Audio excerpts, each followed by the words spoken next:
Hello and welcome back. Today I'm going over my updated Mesa build, and obviously exalted weapons are able to be modded, so I've got a Peacemaker build to show as well. So obviously my last Mesa video wasn't exactly too long ago, it's still quite in date. The build has changed slightly, but not really anything too drastic. I do still have my weird and wacky builds. I'm just going to go over her abilities one more time. Her number one is basically a buckshot, really. You press 1, you shoot a few things and it stores up the damage, its critical chance, its critical multiplier, its status chance, and like I said, the overall damage. You press 1 again and you release all of that has been built up. It's done on a percentage base. So it releases all of it in then one single large booming shot, and it can be quite impressive to watch things disappear very, very quickly. Her 2 is an inconsistent, not bad, but it's inconsistent form of CC. This is shooting gallery, and it pretty much jams enemy weapons. It's meant to be projectile weapons, but for some odd reason it also jams the butcher's knives and infested claws. It's a bit strange, I won't argue it. It works and it's a effective form of CC, but as you will see at another point in the video, there is a slight problem with the simple fact that it doesn't last for the entire duration that it is actually out or applied. It seems to jump from enemy to enemy, and on occasion enemies will still get an actual shot off and can still do a nice bit of damage to you. And for the bombards and heavy gunners, they will still do their ground slam just to really annoy you, which is a bit irritating.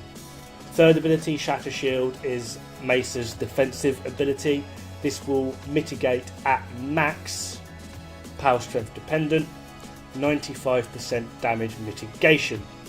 This works only for projectiles, bullets, missiles, grenades, flamethrowers. So if that little butcher walks up to you, you're still going to take 100% of damage from his really annoying little knife, which at high levels can still be enough due to Mesa's low armor value to put you down and really annoy you, which is not always the best and loveliest thing. But that's just how it goes. And then finally, on number 4, we have the pièce de résistance, which is obviously Peacemaker. Peacemaker is one of the most effective and reliable forms of DPS in the game. It does seem to hard cap at just over level 100, but that's just how it goes. And if you watch here, you'll see what I mean by how shooting gallery is a little bit inconsistent, particularly against the ground slam enemies.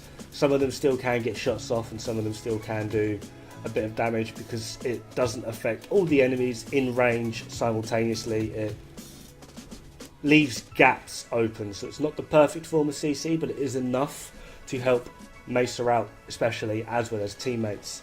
And like I said, Peacemaker isn't the most damaging thing in the world unless you actually build for a lot more power strength, because obviously you mod Peacemaker and then the power strength actually determines the damage multiplier. With the build I have, as I will be showing, you can see here that I only have like a ×2 damage multiplier, but I've gone for a lot more balanced build. You can obviously mix it up yourself and go for a higher value in damage, but I prefer balance. Now the build I've actually gone for is Pistol Lamps, because it does affect Peacemaker, Power Drift, Prime Flow, Prime Continuity, Transient Fortitude, Vitality, Overextended, Narrow-Minded, Intensify, and Fleeting Expertise. I also have 2 Arcanes, Arcane Grace and Arcane Awakening. I only had Awakening because of how Peacemaker was originally built. Now, as for the Peacemaker Regulator build, Prime Pistol Gambit, Primed Target Cracker, Maim, because I want slash damage, Lethal Torrent, Barrel Diffusion, Jolt, Pistol Pestilence and Hornet Strike.